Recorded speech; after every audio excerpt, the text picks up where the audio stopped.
visittemples.com அப்படிங்கிறது கோவில்களை பற்றிய ஒரு வலைதளம் வெப்சைட் ஆகும். இன்னைக்கு இந்த visittemples.com மூலியமா மதுரை செல்லூர்ல இருக்கிற திருவாப்புடையார் கோயில் அல்லது திருவாப்பனூர் கோயில் அப்படின்பா அதை பத்தி தெரிஞ்சுக்க போறோம். இந்த கோவிலுக்கு கிழக்கு நோக்கிய ஒரு வரவேற்பு வளையம் இருக்கு. அதுல சோமஸ்கந்தரோட விக்கிரகம் காணப்படுறது. அதுக்கு அடுத்து இருக்கிற கோபுரத்துல சிவன், பார்வதி, கணபதி, முருகன் விக்கிரகங்கள்லாம் இருக்கு.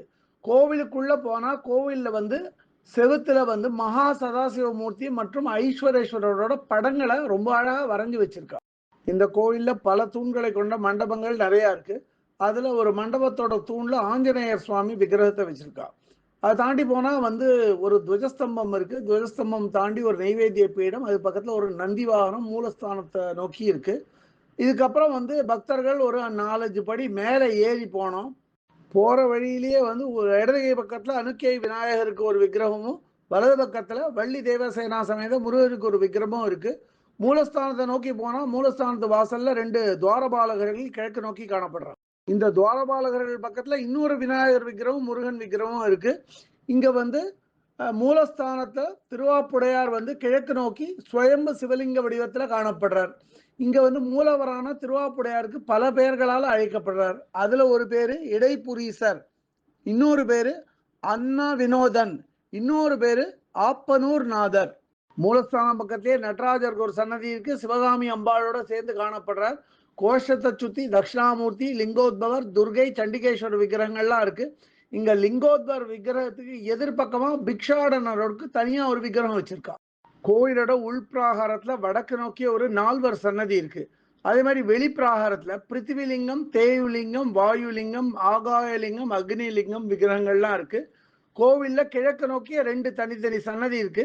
ஒரு சன்னதியில வள்ளி தேவசேனா சமேத சுப்பிரமணியர் இருக்கார். அடுத்த கிழக்கு நோக்கிய சன்னதியில ஆதி பராசக்தி காணப்படுறார். அம்பாள் சன்னதி ஒரு பெரிய மண்டபத்துல பல தூண்களை கொண்ட மண்டபம் இது. அந்த மண்டபத்துல இருக்கு. அம்பாள் சன்னதி போற வழியிலே விநாயகர் இடது பக்கத்துலயும் வலது பக்கத்துல முருகனுக்கு ஒரு விக்கிரகம் இருக்கு. அதை தவிர 2 துவாரபாலைகள் விக்கிரமும் இருக்கு. அம்பாள் சன்னதி போற வழியில துவஜஸ்தம்பம், நெய்வேத்திய பீடம் மற்றும் ஒரு நந்தி வாகனம் மூலஸ்தானத்தை பார்த்த மாதிரியே இருக்கு.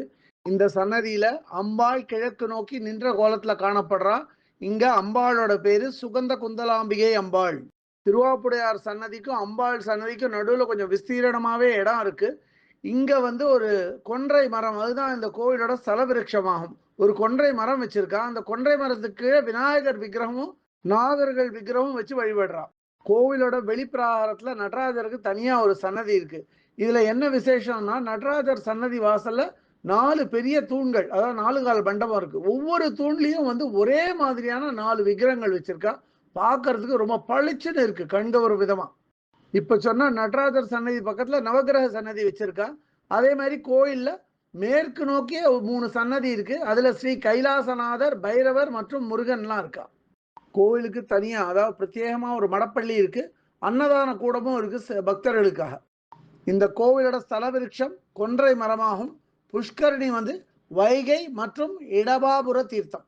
இங்க மாசி பிரம்மோற்சவம், நவராத்திரி, ஆணி உத்திரம், ஆடி பூரம், ஐப்பசி பௌர்ணமி, திருக்கார்த்திகை, மார்கழி திருவாதிரை, பங்குனி உத்திரம், விநாயக சதுர்த்தி, பிரதோஷம், மகா சிவராத்திரி, இந்த பண்டிகைகள்லாம் ரொம்ப விசேஷமா கொண்டாடப்படுறது.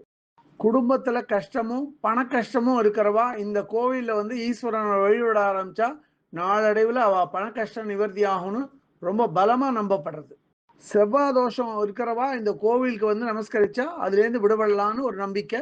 அதனால இந்த கோயில் ஒரு செவ்வாய் தோஷ பரிகார ஸ்தலமா கருதப்படுறது. இந்த கோயிலை பற்றிய இதர விவரங்கள் வேணும் அப்படின்னா www.visittemples.com அப்படிங்கிற வெப்சைட்டுக்கு போயிட்டு இந்த கோயிலை பற்றிய எல்லா விவரங்களையும் ஆங்கிலத்தில் படிக்கலாம்.